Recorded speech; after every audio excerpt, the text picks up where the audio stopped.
वृंदावनेश्वरी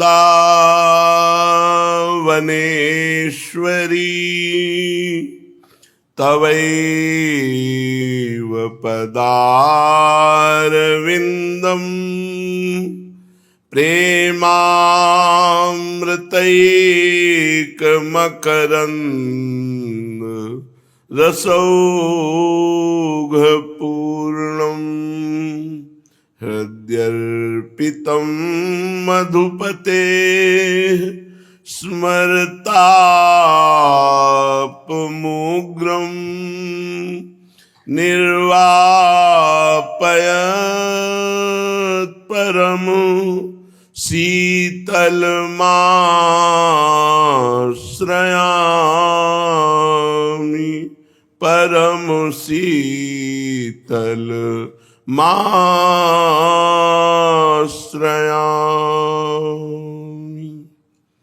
परम सच्चिदानंद घन प्रेमानंद स्वरूप नवनिभृत निकुंज महामहिम परम पावन श्री वृंदावन धाम के लाडिले प्राणाराध्य प्राण प्रिय युगल सरकार श्री प्रिया प्रीतम जू, समस्त सहचरी वृंद, खग मृग पशु पंछी तरुलता, श्री यमुना रस रानी रज रानी, समस्त ब्रजवासी परिकर के चरणों में कोटिशाह प्रणाम, कोटिशाह नमन, नमस्कार। संसार भगवान का ऐसा रचा हुआ मनोरंजन में बगीचा है। यहाँ कोई नहीं चाहता कि मुझे भगवत प्राप्ति हो जाए। बस यहीं के शब्द स्पर्श रूप रसगंध इतने आकर्षणकारी हैं, ऐसी गलत धारणा बुद्धि में माया के द्वारा बैठ गई है। भगवान की जब विशुद्ध कृपा होती है तब संत समागम प्राप्त होता है, और संत समागम से पता चलता है कि हमारी बुद्धि गलत निर्णय कर रही है। सही निर्णय है मनुष्य जीवन पाकर भगवान के चरणों का चिंतन करते हुए अपने कर्तव्य कर्म को, अपने धर्म कार्य को पूर्ण किया जाए तो मनुष्य जीवन की सार्थकता है। श्रीपाद प्रबोधानंद जी महाराज कह रहे हैं, इह सकल सुखेभ्यः सुत्तमं भक्ति सौख्यम तदपि परम काष्ठाम सम्यगाप्नो प्रोति यत्र तदिहि परम पुंसो धाम वृंदावनाख्यम निखिल निगम गूढ़म मूढ़ बुद्धिर्न वेद। इस संसार में अगर सुख है तो भगवान की भक्ति में है, पक्का समझ लो। जो पदार्थ, जो वस्तु, जो स्थान प्रभु को समर्पित हो जाता है वो पूज्य हो जाता है। जैसे मिठाई एक साधारण खाद्य पदार्थ है, लेकिन जब हम भगवान को भोग समर्पित कर देते हैं तो असाधारण प्रसाद बन जाता है। ऐसे ही हमारा जीवन जब भगवान को समर्पित हो जाता है तो वो महाभागवत कहलाता है। ऐसे ही जो वस्तु, व्यक्ति, स्थान प्रभु को समर्पित हो जाता है वो परम पावन जगत वंदनीय हो जाता है। इस संसार में यदि सुख है तो भगवान की भक्ति में है, अन्यथा सुख नहीं है। सुख की लालसा में बड़े बड़े पाप हो रहे हैं और पाप के परिणाम में बड़े बड़े दुख भोगने पड़ते हैं। तो महापुरुषों ने निश्चय किया, इह सकल सुखेभ्यः सु उत्तमम भक्ति सौख्यम। इस संसार में समस्त सुखों में सर्वश्रेष्ठ सुख है भगवान की भक्ति। और तदपि परम काष्ठाम सम्यगाप्नो प्रोति यत्र, और भक्ति की सुख की परम काष्ठा सीधाम वृंदावन, प्रेम लक्षणा भक्ति की परम काष्ठा वृंदावन। तदि परम पुरुषो धाम वृंदावनाख्यम निखिल निगम गूढ़म मूढ़ बुद्धिर न वेद। ऐ मूढ़, अब इधर उधर बुद्धि मत दौड़ा, श्री धाम वृंदावन का आश्रय और वास स्वीकार कर और प्रिया प्रीतम का नाम जप, प्रिया प्रीतम के नाम का कीर्तन कर, प्रिया प्रीतम की गुण लीला का गायन कर, चिंतन कर। यही सबसे बड़ा सुख है। बहुत से लोग आजकल डिप्रेशन में देखे जा रहे हैं, बहुत से लोग, ज्यादातर नौयुवक। यदि आपकी आधुनिक पढ़ाई सही होती तो आप डिप्रेशन में नहीं जाते। यदि आधुनिक पढ़ाई आपको उन्नति प्रदान करती तो आपकी दुर्दशा नहीं होती। नई नई बच्चियां, नए नए बच्चे डिप्रेशन में क्यों? संयम नहीं है, नियम नहीं है, सदाचार नहीं है, भगवत चिंतन नहीं, तो पशुवत आचरण और चाहिए सुख, मिल रहा है क्लेश, अशांति, उद्विग्नता, चिंता, शोक, भय। अब डिप्रेशन नहीं मिलेगा और क्या मिलेगा? 1 महीना केवल हमें दे दे, हमारे अनुसार चले, अगर डिप्रेशन न दूर हो जाए तो बताओ। चिंतन जब तुम्हारा आनंद में भगवान का होगा, सब ठीक हो जाएगा। भगवान का चिंतन नहीं करोगे तो किसी औषधि में इतनी ताकत नहीं कि तुम्हारे चिंतन को बदल सके। यदि तुम्हारा भगवत चिंतन शुरू नहीं हुआ और जागतिक चिंतन रहा तो अंतिम निर्णय यही है, आत्महनन गति जाए। जो सुसाइड करने वाले की दुर्गति होती वही दुर्गति उसकी होगी। हो सकता है वो इसी लक्षण में पहुंच जाए। जो न तरय भव सागर, अस समाज नर पाए, सोअति निंदक मंदमति, आत्महनन गति जाए। वो निंदनीय है, वो मंदमति है, वो आत्महत्यारा है, जो मनुष्य शरीर पाकर व्यर्थ का चिंतन करता है, भगवान का चिंतन नहीं करता। अब ऐसे ऐसे डॉक्टर हो गए हैं।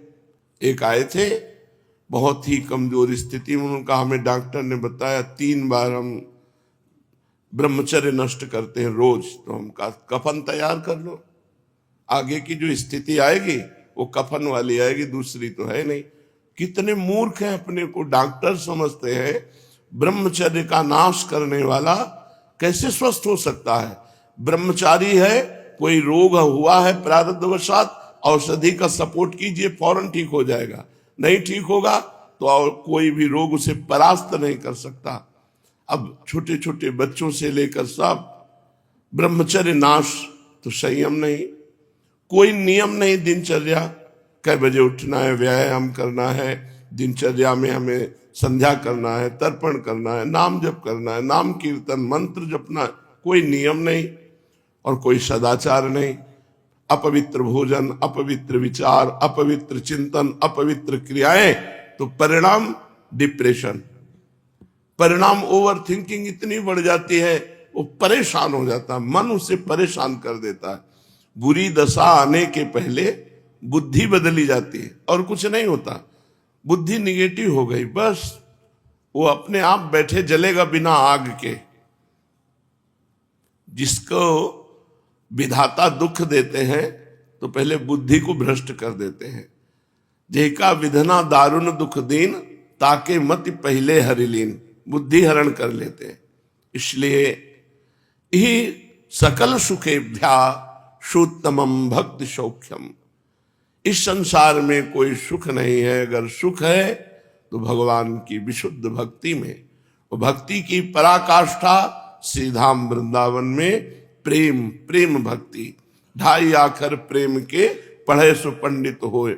इसलिए मूर्खता छोड़ो, जब समय मिले श्री धाम वृंदावन में आके सत्संग सुनो, बिहारी जू से, राधा वल्लभ जू से, राधा रमण जू से आंख मिलाओ, यहाँ नाम कीर्तन करो, नाम जप करो, देखो तुम्हारा जीवन कितना आनंदमय हो जाएगा। भजन्तमपि देवतान्तरं यथाक्षरे ब्रह्मणि, स्थितं पशुवदेव वा विषय भोग मात्रे रतम्। अचिन्त्य निज शक्तितः स्वगत राधिका माधव, प्रगाढ़ रस दुर्गमं कुरुत एव वृंदावनम। अन्य देवी देवताओं की उपासना से तुम्हें विशेष लाभ मिलने वाला नहीं। जितना तुम करोगे उतना ही तुम्हें मिलेगा। लेकिन भगवान की भक्ति घर का काम है, घर की सामान है, बिना फीस के उसको प्राप्त कर लो। बिना योग्यता के परम पद प्रदान कराने वाले प्रभु श्री हरि हैं। इनका स्वभाव ऐसा है, जन अवगुण प्रभु मान न काऊ, दीन बंधु अति मृदुल स्वभाव। बड़ा करुणामय स्वभाव श्री हरि जी का है। उनसे भी बढ़कर करुणामय स्वभाव श्री प्रिया जी का है। यहाँ उपासना से, थोड़ी उपासना से बहुत बड़ा लाभ प्राप्त होगा। अन्य उपासनाओं से सेवक जी भी महाराज ने कहा है कि चलत पूंजी सी खोए, श्वास रूपी पूंजी खो करके इस संसार से जाना पड़ता है। अन्य देव सेवी सकल चलत पूंजी सी खोए, चलत पूंजी सी खोए रोए जख देव से गवावत, सोई छपत सब रैन जोई कपि समझु नचावत, भोई विषम विष विषय कोई सतगुरु नहीं लाधा। सतगुरु की प्राप्ति ना होने के कारण वो अन्य देवी देवताओं में अपने चित्त को लगाते हैं और सकामता पूर्वक कामना पूर्ति के लिए भाव करते। पूर्ण हो गया तो और आसक्त हो गए, और ना पूर्ण हुआ तो अश्रद्धा हो गई। पर प्रभु श्री हरि ऐसे नहीं। कामना करोगे, अगर उस कामना से आपका मंगल होना है तो पूर्ण करेंगे, नहीं तो चाहे जितना करो वो पूर्ण होने ही नहीं देंगे। वो आपका मंगल चाहेंगे। मंगल भवन अमंगल हारी, भगवान मंगल भवन है। इसलिए श्रीपाद प्रबोधानंद कह रहे हैं कि अन्य किसी देवी देवता की तरफ चित्त ना लगाकर मात्र श्री राधा माधव के चरणों में चित्त लगाओ। निर्विशेष ब्रह्म में जो निष्ठावान पुरुष है, वो जिस मोक्ष सुख को प्राप्त करते हैं, इस प्रेम सुख को प्राप्त करने वाला उस मोक्ष सुख को भी त्याग देता है। इसलिए उधर भी निर्विशेष ब्रह्म में भी, वेदांत में भी चित्त वृत्ति मत लगाओ। जो बुद्धिहीन विषय भोग मात्र में लगे हुए हैं वो तो पशु जन है। उनकी तरफ मत देखो कि ये पाप कर्म कर रहे हैं, बड़े विषय भोग रहे हैं, बड़े सुखी हैं। तुम श्री वृंदावन धाम का आश्रय ले लो। वृंदावन धाम अचिंत शक्ति से संपन्न है। तुम सोच नहीं सकते, चिंतन में तुम्हारे नहीं आ सकता, इतनी सामर्थ्य वृंदावन की है। वो अपने बल से तुम्हें नित्य लीला में पहुंचा देगा। यदि तुमने श्री धाम वृंदावन का वास स्वीकार कर लिया है, श्री धाम वृंदावन के आश्रित हो, चाहे जैसे हो, वृंदावन अपने बल से तुम्हें नित्य लीला परायण कर देगा। भगवत लीला में चित्त डूबने लगेगा। प्रगाढ़ श्री राधा रस का दान करने वाला श्री धाम वृंदावन है। इसलिए ना तो विषय भोगों में चित्त चंचल करो, ना तो निर्विशेष ब्रह्म वेदांत में चित्त लगाओ, ना अन्य देवी देवताओं की उपासनाओं में लगाओ। एकमात्र श्री प्रिया प्रीतम के चरणारविंद की भक्ति जहां प्राप्त होती है, ऐसे श्री धाम वृंदावन का आश्रय और वास स्वीकार करो। निहाल कर देगा अपनी अचिंत शक्ति से वृंदावन तुम्हें। यत्कोट्यंशमपि स्पृशेन्न निगमो यन्नो विदुर्योगिनः श्रीश ब्रह्म सुकार्जुनोद्धव मुखाः पश्यन्ति यन्न क्वचित् अन्यत् किं ब्रजवासिनामपि न यत् दृश्य कदा लोकये श्री वृंदावन रूपमद्भुतमहं राधापदैकाश्रयः। वेद जो सुख वृंदावन में है उसका करोड़वां अंश भी नहीं प्रदान कर सकता। यत् कोट्यंशमपि स्पृशेन न निगमो, जो वेद है, निगम है, जो वृंदावन सुख प्रदान करेगा, प्रेम सुख, तो 1 करोड़वें अंश का भी सुख वृंदावन का वेद प्रदान नहीं कर सकता। ये वेद के परम पारंगत विद्वान अनुभवगम्य महापुरुष श्रीपाद प्रबोधानंद जी बोल रहे हैं। करोड़वें भाग का भी जो सुख यहां वृंदावन में बरस रहा है, करोड़वें भाग का सुख भी वेद प्रदान नहीं कर सकता। और यन्नो विदुर योगिनः, और जो बड़े बड़े योगी जन हैं उनको भी नहीं पता है वृंदावन का प्रेम सुख। और श्री लक्ष्मी जी, ईश, उनके पति नारायण, ब्रह्मा जी, सुखदेव जी, अर्जुन जी, उद्धव जी, ये बड़े बड़े महापुरुष जिन महासुख को, प्रियालाल को, नवनिभृत निकुंज विलासी को आज तक देख नहीं पाए, उस सुख को वृंदावन प्रदान करता है। जो वृंदावनवासी ब्रजवासी हैं, एकमात्र श्री प्रिया प्रीतम के उपासी हैं, अपने आश्रित जानकर वृंदावन को सम्यक रूप से प्रिया प्रीतम का साक्षात्कार कराता है और उनकी रसमयी लीला में प्रवेश देता है। इसलिए चाहे जैसे हो, चाहे जहां रहते हो, वृंदावन का आश्रय ले लो, वृंदावन का वास स्वीकार करो और श्री राधा माधव की भक्ति करो, प्रिया प्रीतम का प्रेम प्राप्त करो। श्री सीताराम दास जी ओंकारनाथ महाराज बड़े अद्भुत नाम प्रेमी महात्मा है। इनके वचन सुन करके हमको नाम में बहुत प्रीति होती है। हम बहुत श्रद्धा पूर्वक सुने और मनन करें। हाँ भाई, तो मैं कहता हूं कि तुम श्री भगवान का नाम ले लो गुरु से। गुरु जी जो तुम्हें नाम दे, बस वही नाम सर्वदा लो। और सब नाम भगवान के महिमा में है, पर उनको मत जपो। वही नाम जप करो जो गुरुदेव दे। मुझे अपने गुरु रूप से राम, काली, दुर्गा, राधा, कृष्ण, हरि, हर जो नाम मिले बस उसी नाम को खूब मन लगाकर जपो। नाम ले, कृष्ण नाम, काली नाम, हरि नाम, राम नाम सब समान सामर्थ्य वाले हैं, पर जब गुरुदेव अपने श्री मुख से वो नाम दे दे तो बड़ी महिमाशाली शक्ति उस नाम में प्रकाशित होती है। दृढ़ भाव कर लो कि जो गुरुदेव ने दिया है उसी से काम होगा। यदि आपको राम नाम मिला, कृष्ण नाम मिला, हरि नाम मिला, तो आपको ऐसी भावना करनी है कि मेरे राम के ही ये सब नाम है, मेरी राधा के ही ये सब नाम है, मेरे कृष्ण के ही ये सब नाम है, मेरे हरि के ही ये सब नाम है। दृढ़ भाव स्थिर होने के बाद तुम देखोगे कि तुम्हारे इष्ट के सिवा और कोई नाम तुम्हें प्रिय ही नहीं लगेगा, और नाम अपरिचित से लगने लगेंगे। जो इष्ट का नाम है वही प्राण प्रिय लगने लगेगा। परंतु जब तक ऐसा भाव दृढ़ नहीं होता, तब तक गुरु रूप से दिया हुआ इष्ट नाम सदा निष्ठा पूर्वक जपो, संकीर्तन करो, इष्ट चरित्र श्रवण करो। ऐसा करने से इष्ट में प्रेम भाव दृढ़ हो जाता है, संकीर्णता मिट जाती है, भक्त स्थिति को प्राप्त होने लगता है। मैं समझ रहा हूं कि नाम से ही तुम्हारी समस्त समस्याओं का समाधान हो जाएगा, समस्त उलझने तुम्हारी शांत हो जाएंगी। मैं आपको बता देना चाहता हूं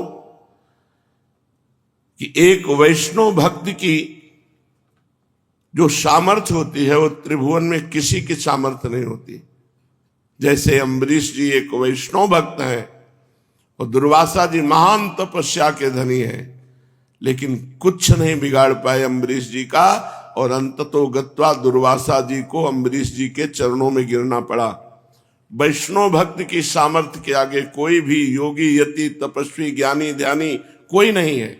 वैसे श्री भगवान ने भी गीता जी में कहा है कि तपस्वियों से भी अधिक योगी, ज्ञानियों से भी अधिक योगी, मेरा जो निरंतर चिंतन करता है, मेरे में चित्त समाहित किए हुए वो अनन्य भक्त मेरे को सबसे प्रिय है। सबसे बड़ा वैष्णव जो भगवान के चिंतन में दैन्य भाव से लगा हुआ है। वैष्णव वही जो अपने इष्ट की मूर्ति के सिवा और कुछ दर्शन करने की इच्छा ही नहीं रखता। वैष्णव वही जो अन्य किसी देवी देवता को अपनी उपासना में नहीं रखता। पहली बात, सबसे बड़ा वैष्णव भक्त जो भगवान का है। अब वैष्णव कौन? जो अपने इष्ट के सिवा और किसी के दर्शन करने की इच्छा ही नहीं रखता। आंख नीची की, सीधे गए, राधा वल्लभ जी के दर्शन किए, सीधे अपनी कुटिया में आ गए। अन्य किसी के दर्शन की इच्छा ही नहीं करता। अगर हमारी उपासना है अनन्य, तो अन्य कोई भी हमारी उपासना में ना हो। राधा नाम, राधा रूप, राधा वल्लभ लाल हरिवंश चंद्र जो गुरु जी, बस। अन्य कोई उपदेश ग्रहण न करे, अन्य किसी का प्रसाद ग्रहण न करे अपने इष्ट के सिवा, तब वो अनन्य वैष्णव भक्त कहा जाता है थोड़ा कठिन, पर अगर निष्ठावान हो तो फिर निष्ठा में भगवान तो एक ही ना हो। अगर आप प्रसाद को, किसी भी प्रसाद को माथे पे रख करके और यमुना जी पधरा देते हो तो अपराध नहीं माना जाएगा, क्योंकि आपकी इष्ट निष्ठा है। जैसे हम लोगों में है कि अगर हम राधा नाम विराजमान है, भोग लग रहा है तो पालेंगे, या राधा रूप विराजमान है। अगर रूप और नाम विराजमान नहीं तो कोई भी भगवान का भोग हो हम नहीं पाएंगे। जैसे राधा मदन मोहन, राधा गोविंद देव जी, राधा बाक्य बिहारी, राधा वल्लभ, राधा रमण, जहां राधा किशोरी, राधा दामोदर, जहां राधा किशोरी है, उनका नाम है, वो भोग हम पा सकते हैं, अन्यथा नहीं पा सकते। अपने इष्ट का प्रसाद, अपने इष्ट के दर्शन, अपने इष्ट के उपदेश, अपने इष्ट के लीला चरित्र, वही अनन्य वैष्णव है। श्याम श्यामा बहुत करुणामय स्वरूप है। वही श्याम है, वही श्यामा है, पर श्यामा जी को बहुत करुणामय स्वरूप है।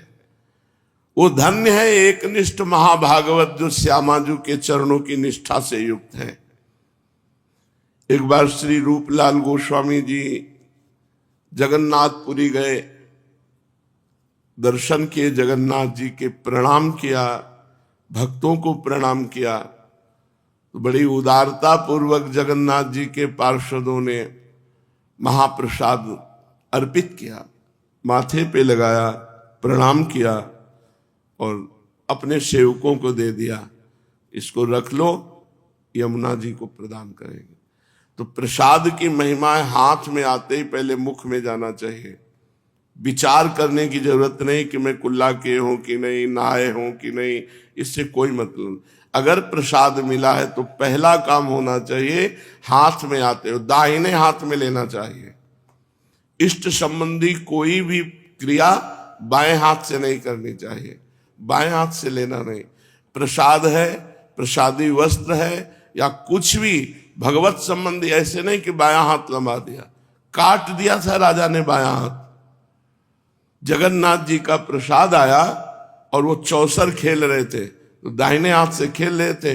जगन्नाथ जी के पार्षद ने कहा कि भगवान जगन्नाथ स्वामी ने आपको प्रसाद भेजा है, तो राजा चौसर खेलते हुए बाएं हाथ से तो उनको भी बुरा लगा। उनका प्रभु आप स्वामी हैं, पर आप परम स्वामी जगन्नाथ जी का प्रसाद कैसे ले रहे हैं? तो उनका होश आया, तो क्षमा कीजिए, क्षमा कीजिए, चौसर में थे। उनका दाहिना हाथ किस काम में आएगा? इसने भगवान का प्रसाद नहीं लिया तो इसको कटवा देंगे। कटवा दिया, पूरा चरित्र है उसमें। दाहिने हाथ को कटवा दिया कि जब तूने बाएं हाथ ने प्रसाद लिया तू किसी काम का नहीं, इसलिए कटवा दिया। भगवत संबंधी कोई भी पदार्थ, कोई भी वस्तु प्रसादी तुरंत दाहिने या दोनों हाथ ऐसे लंबाइए, या अगर ऐसा है तो दाहिने हाथ से लीजिए, बाएं हाथ का प्रयोग नहीं। न नमस्कार में किया जाता है न कोई प्रसाद। जैसे आजकल नए लड़के हैं, नहीं जानते तो मोबाइल से वीडियो बना रहे हैं और बाएं हाथ से शत्रु से किया जाता है। जब शत्रु का दूत जाता था दूसरे राज्य में तो बाएं हाथ से सलाम करता था, दाहिने हाथ का प्रयोग नहीं करता था, क्योंकि शत्रुता का प्रमाण है कि मैं तुमसे झुकने नहीं आया, मैं तुमसे शत्रुता का बर्ताव करूंगा, और अगर विजय की आशा रखते हो तो युद्ध करो हमसे। तो जो पार्षद जाता था दूसरे, वो बाएं हाथ से सलाम, हर बात बाएं हाथ से लेता था। अगर पत्र भी लेना है तो बाएं हाथ से लेगा, क्योंकि शत्रु पक्ष का है। तो हमारे इष्ट का वस्तु और हम अगर बाएं हाथ से लेते हैं तो अपराध बनता है, बाएं हाथ से नमस्कार करते हैं तो अपराध बनता है। तो सबसे बड़ा कौन? भगवान का दैन्य वैष्णव भक्त। वैष्णव भक्त कौन? जो अपने इष्ट के सिवा किसी का दर्शन नहीं करता, इष्ट के सिवा किसी अन्य देवी देवता भगवत स्वरूपों को सेवा में विराजमान नहीं करता, जो अन्य किसी का प्रसाद नहीं पाता, अहंकारवश नहीं। ये हमारी निष्ठा है। हमारी श्यामाजू ने जहां भोग नहीं लगाया वो हम प्रसाद नहीं पाएंगे, ये शास्त्र प्रमाणित बात है। तो वहां जगन्नाथ जी में हुआ कि इन्होंने तो प्रसाद का पूर्ण सम्मान नहीं किया, क्योंकि मुख में नहीं डाला। ये बात राजा तक गई कि इतने बड़े महाभागवत होकर, वृंदावन के रसिक होकर के भी जगन्नाथ जी के प्रसाद का एक तरह से अपमान ही किया, क्योंकि मुख में नहीं पाया। प्रणाम नमस्कार तो किया लेकिन पाया नहीं। तो ये कैसे वैष्णव भक्त हैं जो भगवान के प्रसाद को भी नहीं पाते? इतना तेजस्वी थे रूपलाल गोस्वामी की कोई प्रश्न नहीं कर सकता था। उन्होंने, जो वहां के राजा थे, वहां की परिपाटी थी, कोई विशेष उत्तर लेना हो तो जगन्नाथ जी में सुला दिया जाता था। जगन्नाथ जी उसे स्वप्न में आकर उत्तर देते थे। तो ऐसा ही उनके जगन्नाथ जी के सेवकों में से सुला दिए गए। तो स्वप्न में जगन्नाथ जी ने आकर कहा, उनको मत कहना, क्योंकि वो प्रियाजू के रसिक अनन्य है और प्रियाजू का अधरामृत तो हम भी पान करना चाहते हैं। अगर वो हमारा नहीं ले रहे हैं प्रसाद तो उनको कोई दोष नहीं लगेगा, क्योंकि वो प्रियाजू की अनन्य सखी हैं, इसलिए उनसे कुछ न कहा जाए। तब वो जाग करके सबको बताया कि ऐसा श्री जगन्नाथ जी ने कहा। अपनी निष्ठा, हम कोई अपराध नहीं कर रहे, लेकिन हम अपनी लाडली जू के निज जन है। हमारी स्वामिनी जू ने नहीं पाया तो हम नहीं पाएंगे। वैष्णव भक्त का ध्यान साध्य से कभी विचलित नहीं होना चाहिए, अपने इष्ट में लगा रहना चाहिए। बाह्य साधन और बाह्य उपचारों की आवश्यकता नहीं, आवश्यकता है आंतरिक चिंतन की। ये जो बाह्य उपचारों और बाह्य साधनों में लग जाते हैं वो आडंबरी हो जाते हैं, वो निष्फल हो जाते हैं, वो फिर आवागमन के चक्र में फंस जाते हैं और उनको सात्विक अहंकार हो जाता है।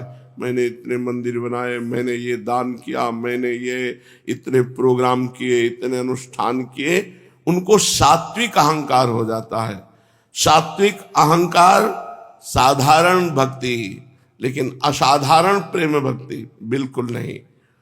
इसलिए एक निष्ठता में संकुचित मत हो, डरो मत, अपने इष्ट के अनन्य हो जाओ। बहुत जोर की बात बाबा कह रहे हैं, यदि अपने इष्ट के सिवा और कुछ देखने का मन करे तो आंखें बंद कर लो। गृह द्वार आत्मीय जन, स्त्री पुत्र पशु पक्षी भगवत स्वरूप कोई नहीं, इष्ट के सिवा कोई नहीं। आंखें बंद कर लो। अगर इनको देखो तो इष्ट रूप में देखो।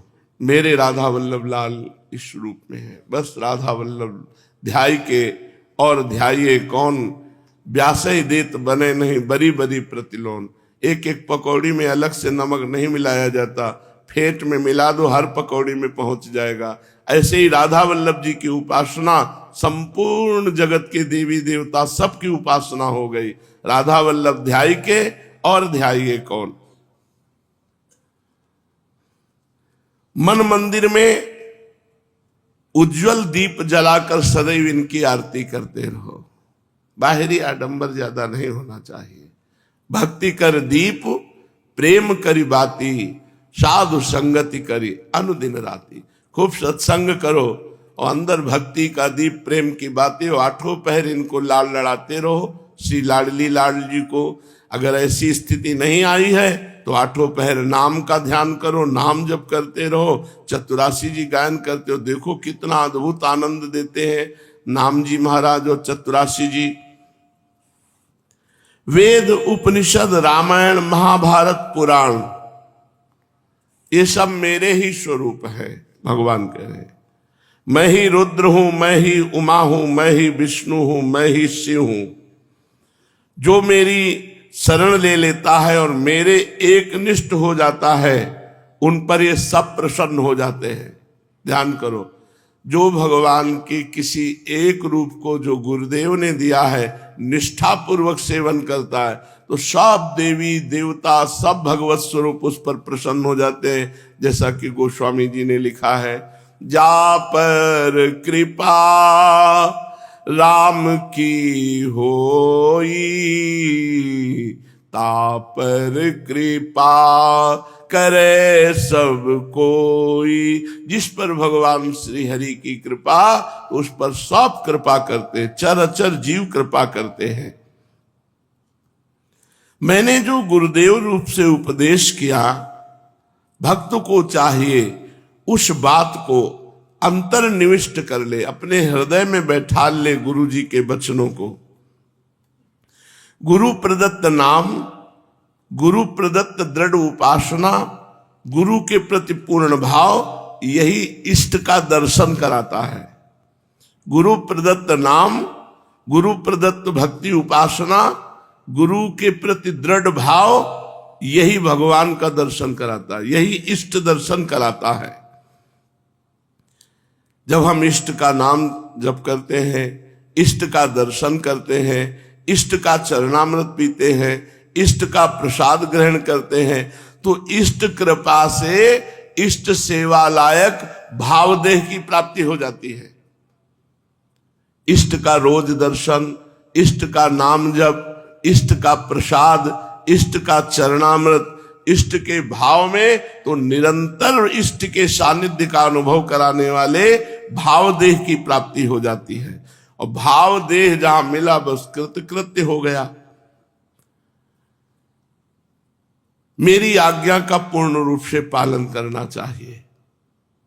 भगवान कह रहे मैं ही गुरु रूप से ये उपासना देता हूं, नाम देता हूं, मंत्र देता हूं।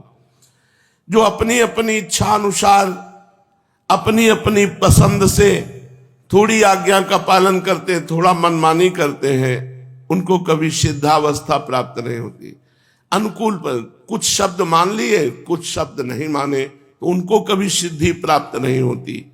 देखो, दूसरे जो करें करने दो, तुम्हें दूसरों से कोई प्रयोजन नहीं। तुम्हें जो हम आज्ञा कर रहे हैं उसका पालन करो। गुरु निष्ठ हो जाओ, इष्ट निष्ठ हो जाओ, बस बैठ जाओ, शांत हो जाओ। न कुछ जानना है, न कुछ पाना है। कल परम पूज्य श्री भाई जी महाराज जी की चरण पादुका का दर्शन कराने के लिए उनके परिकरजन कृपा करके आए थे। भाई जी की चरण पादुका, बड़ा सुख मिला।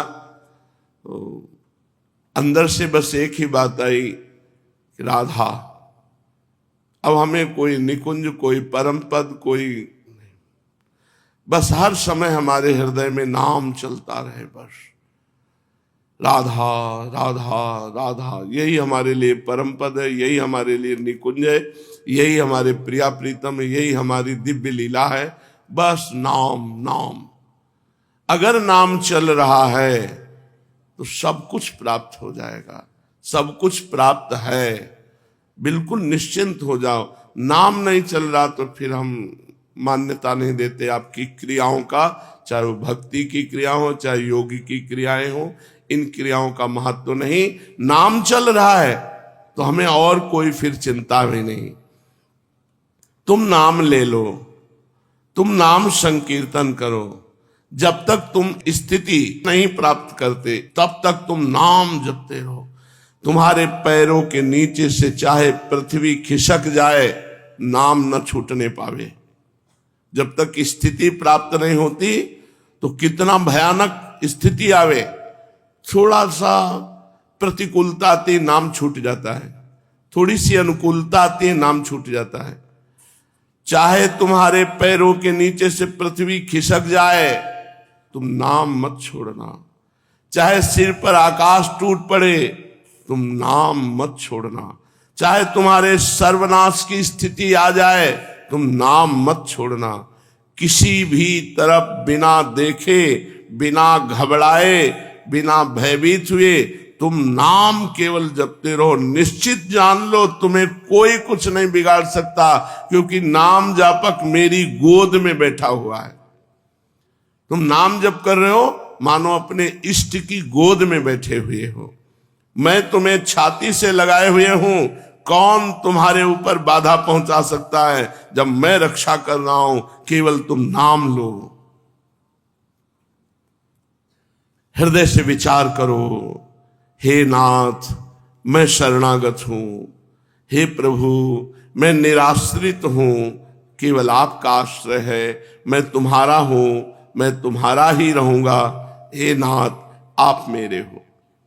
हरे मुरारे मधुकैट भारे, गोपाल गोविंद मुकुंद सौरे, यज्ञेश नारायण कृष्ण विष्णु, निराश्रयम् मां जगदीश रक्ष।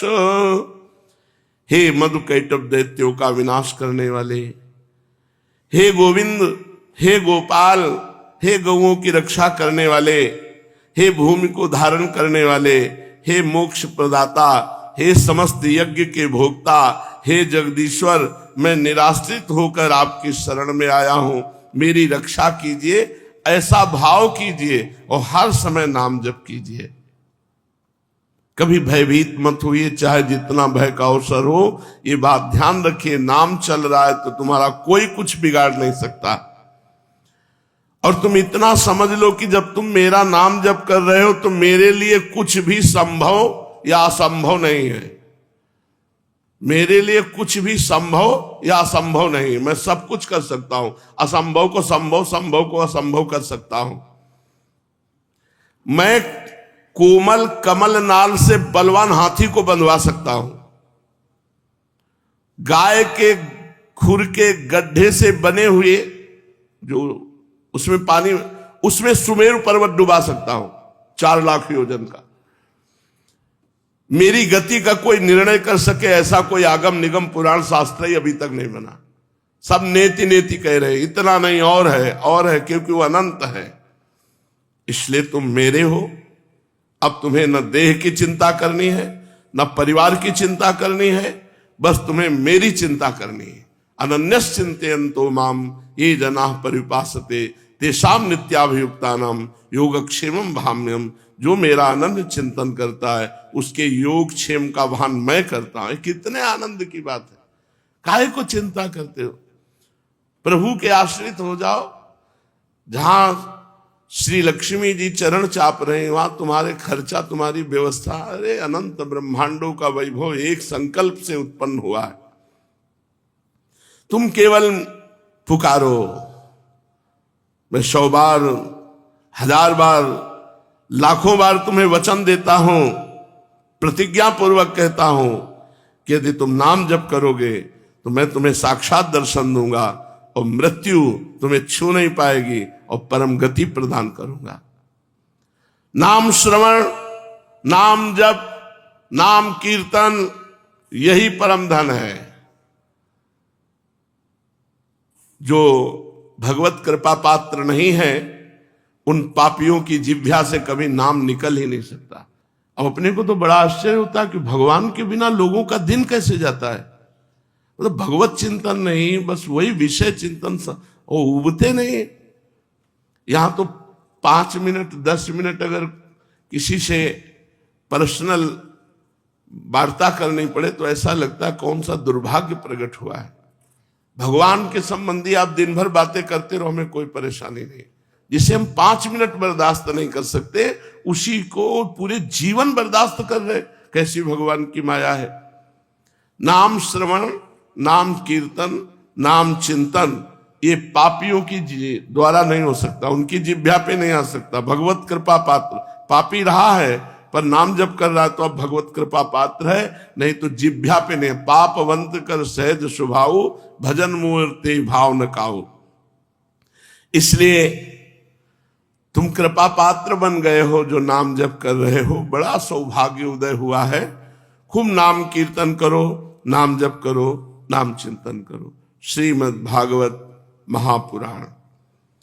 भगवान श्री कृष्णचंद्र जी उद्धव जी को उपदेश करते हैं, उद्धव ये शरीर प्रारब्ध के अधीन है, ये मानव शरीर प्रारब्ध के अधीन है। कल एक प्रश्नकर्ता ने प्रश्न किया, क्या प्रारब्ध मिटाया जा सकता है? तो देखो, कहने की बात अलग है, लेकिन वास्तविक बात है प्रारब्ध मिटाया नहीं जा सकता। नहीं, बड़े बड़े अनुष्ठान करने वाले संत महात्मा, बड़े बड़े भजनानंदी, इनको प्रारब्ध भोगना पड़ता है। शरीर रचने के समय जो कर्म का परिणाम रख दिया गया कि अब ये मानव देह प्राप्त कर रहा है, इतनी अवस्था में इसे सुख मिलेगा, इतनी अवस्था में दुख मिलेगा, प्रारब्ध भोगना पड़ा, अवश्य में भोक्तव्यम। यहां कह रहे हैं उद्धव, यह शरीर प्रारब्ध के अधीन है, भोगना पड़ेगा, अच्छा या बुरा जबरदस्ती भोगना पड़ेगा। शारीरिक और मानसिक जितने भी कर्म होते हैं ये माया के गुणों से प्रेरित होके होते हैं। सतोगुण तो सतोगुणी कर्म होगा, रजोगुण तो रजोगुणी कर्म होगा, तमोगुण तो तमोगुणी। पर ज्ञानी पुरुष गुणों को कर्ता न मानकर अपने को कर्ता मान लेता है, अपने को उनका ग्रहण त्याग आदि कर्मों का कर्ता मान बैठता है, और इसी अभिमान के कारण वो बंध जाता है। प्यारे उद्धव, पूर्वोक्त पद्धति से विचार करके विवेकी पुरुष समस्त विषयों से विरक्त रहता है। सोने, बैठने, घूमने फिरने, नहाने, देखने, छूने, सूंघने, खाने और सुनने आदि क्रियाओं में वो अपने को कर्ता नहीं मानता, बल्कि गुणों को ही कर्ता मानता है। गुण ही सभी कर्मों के कर्ता भोगता है। ऐसा जानकर विद्वान पुरुष कर्म वासना और फलों से नहीं बंधते। वे प्रकृति में रहकर भी वैसे ही असंग रहते हैं जैसे स्पर्श आदि से आकाश, जल की आर्द्रता आदि से सूर्य और गंध आदि से वायु।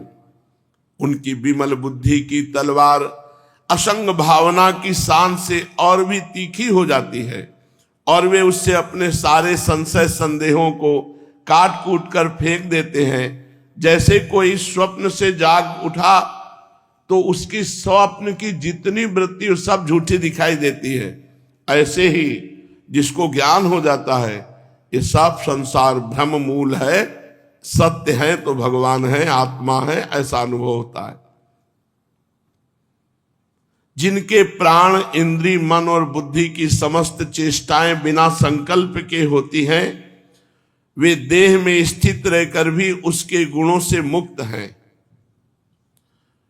उन तत्वज्ञ मुक्त पुरुषों के शरीर को चाहे कोई हिंसक लोग पीड़ा पहुंचाएं, चाहे कोई दैव योग से पूजा करने लगे, ना तो पीड़ा पहुंचाने में वो दुखी होते हैं, ना पूजा करने में सुखी होते हैं।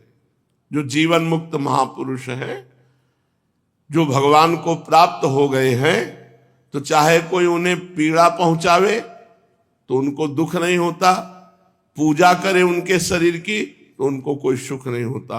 पीड़ा पहुंचाने वाले से द्वेष नहीं होता, पूजा करने वाले से राग नहीं होता।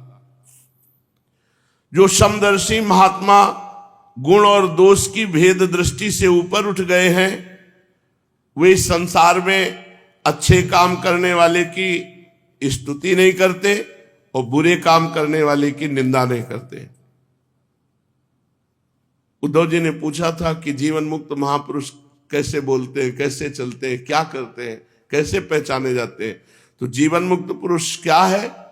वो सोने, बैठने, घूमने फिरने, नहाने, देखने, छूने, सूंघने, खाने, सुनने, ये सब क्रियाएं हो रही, पर वो अपने को कर्ता नहीं मानते। कोई उनकी पूजा करे तो उससे राग नहीं, सुखी नहीं होते। कोई उनको पीटे, गाली दे, निंदा करे, वो दुखी नहीं होते, उससे द्वेष नहीं करते। ना वो संसार में किसी की स्तुति करते हैं अच्छा कर्म करने वाले की, ना बुरा कर्म करने वाले की निंदा करते हैं। ना वे किसी की अच्छी बात सुनकर उसकी सराहना करते हैं, ना बुरी बात सुनकर उसको झिड़कते हैं। वो शांत समदर्शी महापुरुष। जीवन मुक्त पुरुष ना तो कुछ भला या बुरा काम करते हैं, ना कुछ भला या बुरा कहते हैं, और ना ही सोचते हैं। सोचो कितनी आनंदमय स्थिति है। ना वो भला बुरा सोचते हैं, ना भला बुरा कहते हैं, ना भला बुरा करते हैं। शांत प्रकृति के अनुसार उनके शरीर से बर्ताव हो रहा है। वे व्यवहार में अपनी समान वृत्ति रखकर आत्मानंद में ही मगन रहते हैं और जड़ के समान मानो कोई मूर्ख हो इस प्रकार विचरण करते रहते हैं। प्यारे उद्धव, जो पुरुष वेदों का तो पारगामी विद्वान हो परंतु परब्रह्म के ज्ञान से शून्य हो, उसके परिश्रम का कोई फल नहीं मिला, वो तो वैसा ही है जैसे बिना दूध की गाय। सब शास्त्रों का ज्ञान है लेकिन परब्रह्म की अनुभूति नहीं तो सब बेकार हो गया। व्यभिचारिणी स्त्री, पराधीन शरीर और दुष्ट पुत्र और सत्पात्र के प्राप्त होने पर दान न किया हुआ धन, मेरे गुणों से रहित वाणी, ये सब व्यर्थ है। चारों वेद कंठस्थ है लेकिन परब्रह्म की अनुभूति नहीं तो बेकार। व्यभिचारिणी स्त्री पत्नी है तो बेकार। पराया धन, पराधीन शरीर, ये सब व्यर्थ। सत्पात्र मिला और आपने दान नहीं किया, आपका धन बेकार। आपको जबान है, भगवान का नाम कीर्तन नहीं किया, भगवान की कथा वार्ता, तो आपकी जबान बेकार। इन वस्तुओं को रखने वाला दुख पर दुख ही भोगता है।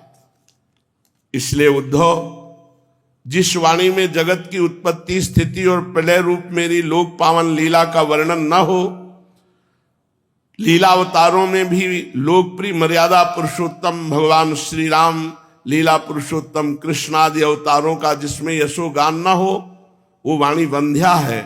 बुद्धिमान पुरुष को चाहिए कि ऐसी वाणी का उच्चारण एवं श्रवण न करे, जिसमें भगवान की चर्चा न हो, ऐसी बात न करे, ऐसी बात न सुने। प्रिय उद्धव, जैसा कि ऊपर वर्णन किया गया है, आत्म जिज्ञासा और विचार के द्वारा आत्मा में जो अनेकता का भ्रम है उसे दूर कर दे। मुझ सर्वव्यापी परमात्मा में अपना निर्मल मन लगा दे तथा संसार के व्यवहारों से उपराम हो जाए। यदि तुम अपना मन परब्रह्म में स्थिर ना कर सको तो तुम सारे कर्म निरपेक्ष होकर मेरे लिए करो। पहली बात तो है कि परब्रह्म में तुम अपने मन को स्थित कर दो। यदि ऐसा नहीं कर सकते तो सारे कर्म मेरे लिए करो। अगर ऐसा भी नहीं कर सकते तो खूब मेरा नाम जप करो, मेरी लीला कथाएं सुनो। मेरी कथाएं समस्त लोगों को पावन करने वाली एवं कल्याण स्वरूपिणी हैं। श्रद्धा के साथ बार बार उन्हें सुनो, बार बार मेरे अवतार लीला के कथा का गान करो, सुनो, अभिनय करो। इससे तुम्हारे हृदय में मेरी प्रेम लक्षणा भक्ति जागृत हो जाएगी। मेरे आश्रित रहकर मेरे लिए ही धर्म, काम और अर्थ का सेवन करना चाहिए। प्रिय उद्धव, जो ऐसा करता है उसे मुझ अविनाशी पुरुष के प्रति अनन्य प्रेममयी भक्ति प्राप्त हो जाती है। भक्ति की प्राप्ति सत्संग से होती है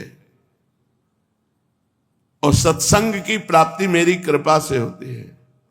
बिनु सत्संग विवेक न होई, राम कृपा बिनु सुलभ न सोई। भक्ति की प्राप्ति सत्संग से होती है और सत्संग की प्राप्ति भगवत कृपा से होती है। और जिसे भक्ति प्राप्त हो जाती है वही मेरी उपासना करता है। जो मेरी उपासना करता है वही मेरे सानिध्य का अनुभव करता है। इस प्रकार जब उसका अंतःकरण शुद्ध हो जाता है तब वह संतों के उपदेशों के अनुसार उनके बताए हुए मेरे परम पद को, वास्तविक स्वरूप को सहज में प्राप्त हो जाता है। अपने लोगों के ऊपर बड़ी कृपा है।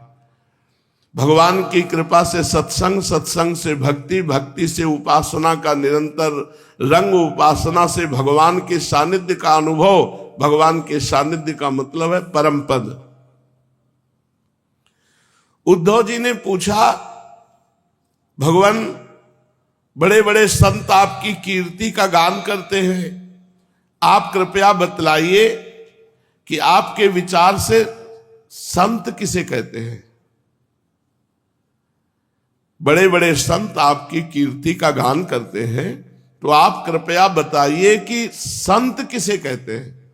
संत का लक्षण क्या है कि ये लक्षण है तो ये संत है? आपके प्रति कैसी भक्ति करनी चाहिए जिसका संत जन आदर करते हैं? भगवान, आप ही ब्रह्मादि श्रेष्ठ देवता, सत्यादि लोक और चराचर जगत के स्वामी हैं।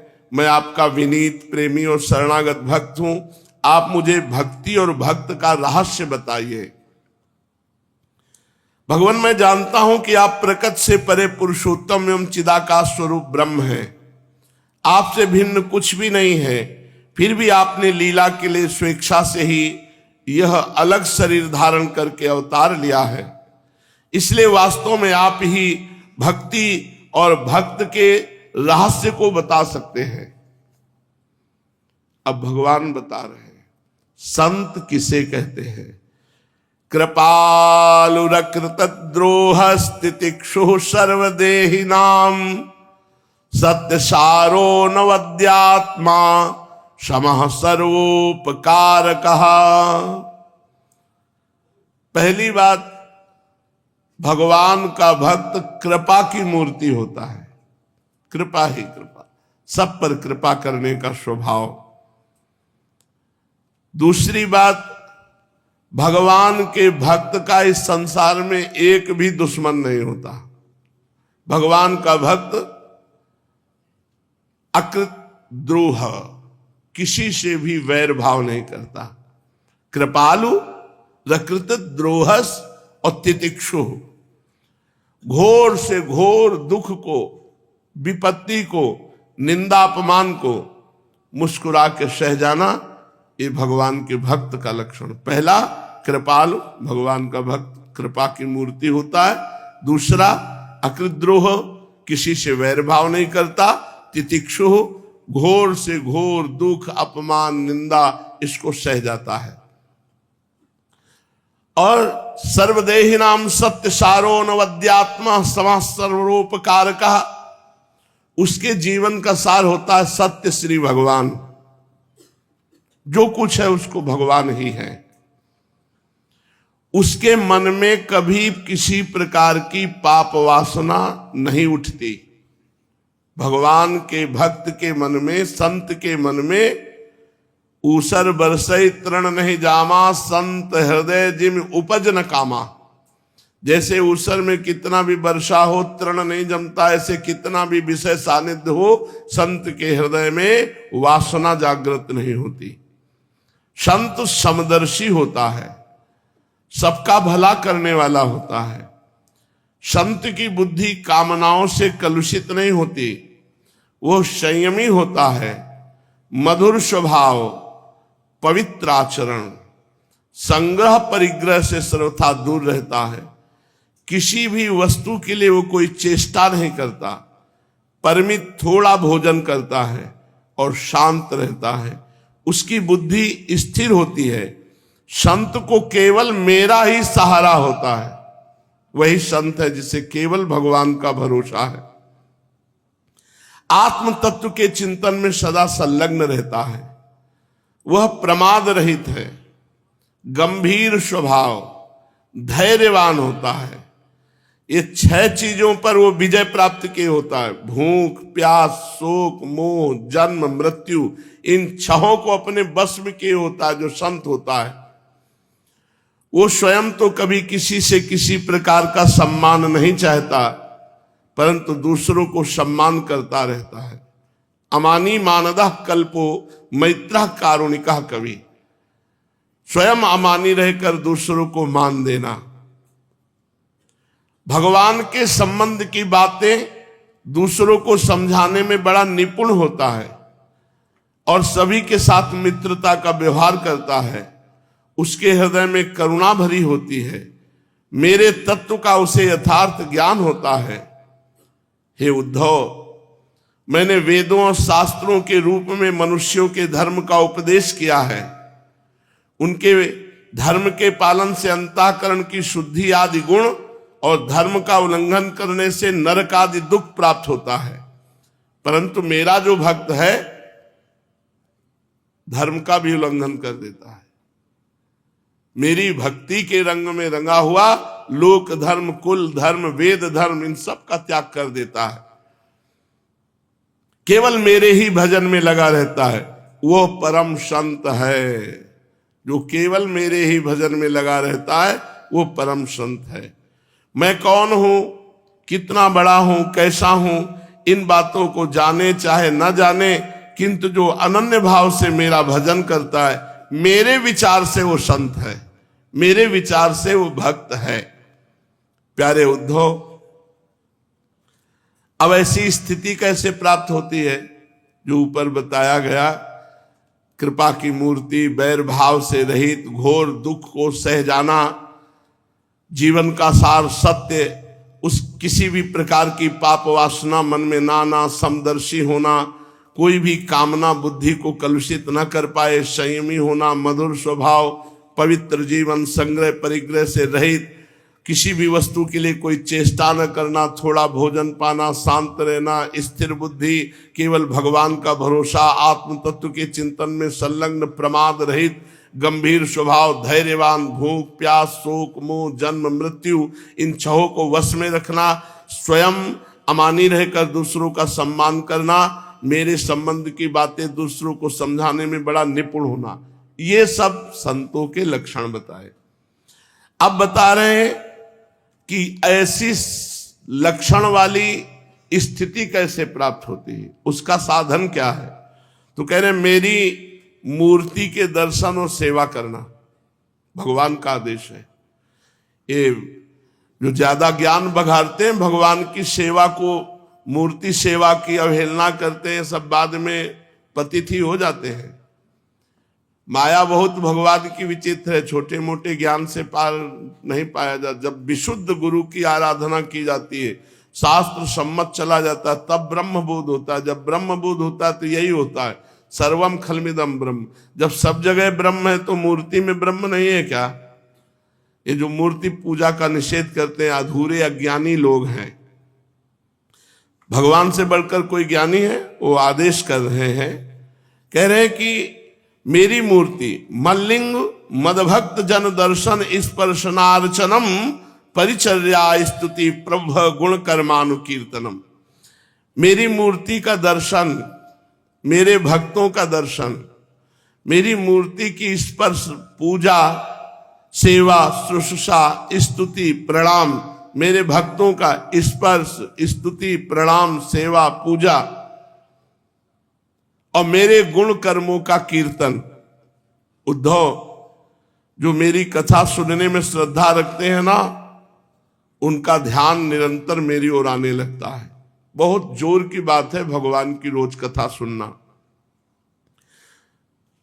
मेरी और मेरे भक्तों की मूर्ति के दर्शन, स्पर्श, सेवा, पूजा, स्तुति, प्रणाम, भगवान के गुणों का, नाम का कीर्तन, जप, भगवान की निरंतर कथा सुनने की लालसा रखना। और जब कथा मिल जाए तो ऐसे पान करो जैसे प्यासा पानी पीता है। और स्वभाव में रखो कि जैसे तुम्हारी दिनचर्या चल रही भगवान की कृपा से वैसे ही चलनी चाहिए। खान पान के लिए लोलुपता नहीं होनी चाहिए।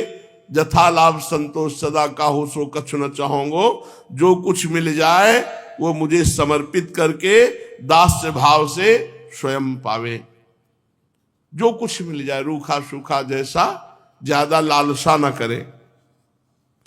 मेरे दिव्य जन्म और कर्मों की चर्चा करें। इससे आपको संतों की स्थिति प्राप्त हो जाएगी।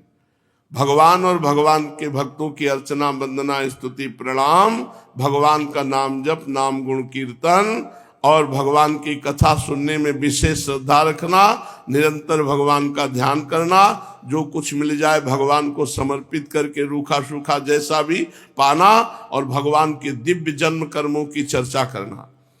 जन्माष्टमी, रामनवमी आदि पर्वों पर आनंद मनावे, संगीत बजावे, नृत्य करे, समाजों द्वारा मेरे मंदिरों में उत्सव करे, करावे।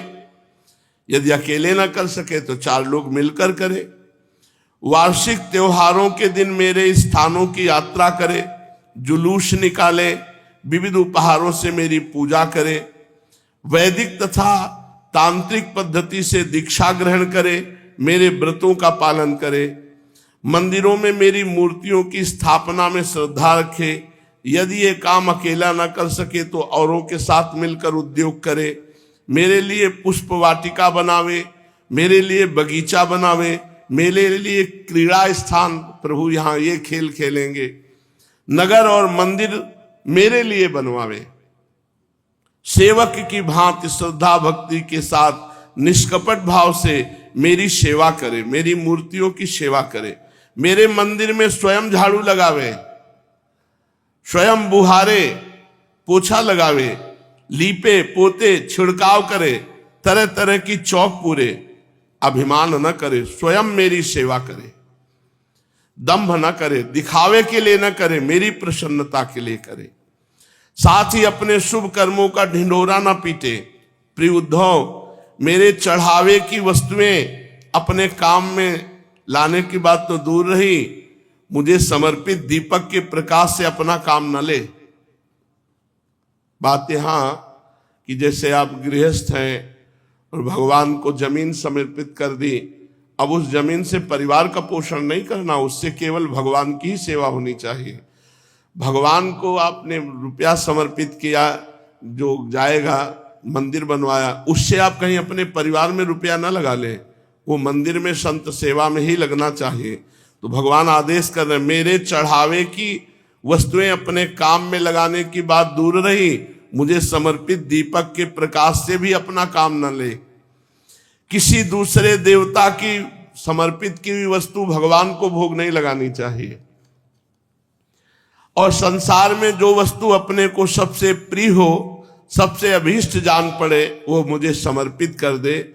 ऐसा करने से वस्तु अनंत फल देने वाली होती। जो प्रिय वस्तु है, यदि वो भगवान को समर्पित कर दी जाए तो अनंत फल देने वाली बन जाती है।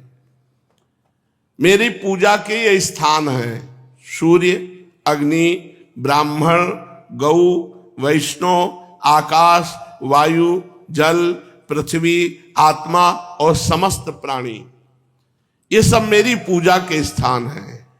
प्यारे उद्धव, ऋग्वेद, यजुर्वेद, सामवेद मंत्रों द्वारा सूर्य में मेरी पूजा करनी चाहिए, हवन के द्वारा अग्नि में मेरी पूजा करनी चाहिए, आतिथ्य सत्कार द्वारा श्रेष्ठ ब्राह्मण में मेरी पूजा करनी चाहिए, हरी हरी घास आदि के द्वारा गौ में मेरी पूजा करनी चाहिए, भाई बंधु के समान सत्कार के द्वारा वैष्णव में मेरी पूजा करनी चाहिए, हृदय में ध्यान के द्वारा मेरी पूजा करनी चाहिए, मुख्य प्राण समझने से वायु में और जल पुष्प आदि सामग्रियों द्वारा जल में मेरी आराधना की जाती है, गुप्त मंत्रों द्वारा न्यास करके मिट्टी की वेदी में, उपयुक्त भोगों द्वारा आत्मा में, समदृष्टि द्वारा संपूर्ण प्राणियों में मेरी आराधना करनी चाहिए, क्योंकि मैं समस्त प्राणियों की आत्मा के रूप में स्थित हूं। इन सभी स्थानों में शंख, चक्र, गदा, पद्म धारण किए, चार भुजाओं वाले शांत मूर्ति श्री भगवान विराजमान है। ऐसा ध्यान करते हुए एकाग्रता के साथ मेरी पूजा करनी चाहिए। हे उद्धव, इस प्रकार जो मनुष्य एकाग्रचित से यज्ञ आदि इष्ट और कुआं बावली बनवाना आदि पूर्त कर्मों द्वारा मेरी पूजा करता है, उसे मेरी श्रेष्ठ भक्ति प्राप्त होती है और संत पुरुषों की सेवा करने से मेरे स्वरूप का ज्ञान भी हो जाता है। प्यारे उद्धव, मेरा ऐसा निश्चय है कि सत्संग और भक्ति योग, प्यारे उद्धव, मेरा ऐसा निश्चय है कि सत्संग और भक्ति योग, इन दो साधनों का एक साथ अनुष्ठान किया जाए तो बहुत जल्दी लाभ प्राप्त हो जाए। खूब सत्संग सुनने को मिले और नाम जप, नाम कीर्तन, भगवत कथा, भक्ति योग मिले, इससे बहुत जल्दी काम हो जाएगा। प्रायः इन दोनों साधनों का अनुष्ठान करने से संसार सागर से पार हो जाया जाता है, और कोई सरल उपाय नहीं है। संत पुरुष मुझे अपना आश्रय मानते हैं, मैं सदा सर्वदा संतों के पास बना रहता हूं। प्यारे उद्धव, मैं तुम्हें एक अत्यंत गोपनीय रहस्य की बात बताता हूं, क्योंकि तुम मेरे प्रिय सेवक हो, हितैषी हो, सुहृद हो, प्रेमी सखा हो, साथ ही सुनने के इच्छुक हो, मैं तुम्हें गुप्त रहस्य बताता हूं। श्री भगवान क्या गुप्त रहस्य बताते हैं, शेष चर्चा आगे। श्री राधा वल्लभ लाल की जय।